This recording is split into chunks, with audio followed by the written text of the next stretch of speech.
Pemerintah Kota Makassar menerbitkan surat edaran yang isinya tentang himbauan penggunaan jasa transportasi online atau ojol kepada ASN, Laskar Pelangi dan pegawai Badan Usaha Milik Daerah atau BUMD. Aturan diteken oleh Wali Kota Makassar Muhammad Ramdan Pomanto pada Kamis 15 September 2022.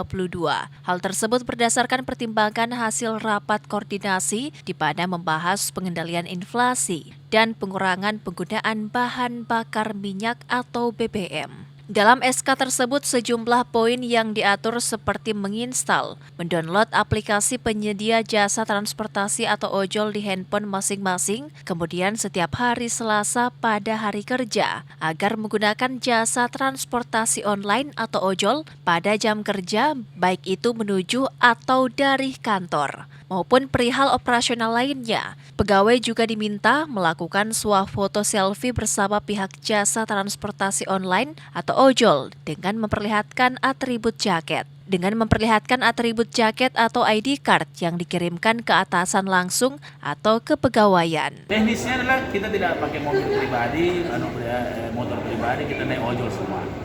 Ojolnya dapat, kurang bahan bakar, dan parkiran juga kurang, kepadatan kurang. Artinya akan ada surat edarannya. Oh iya, saya sudah tugasi semua asisten yang tangani.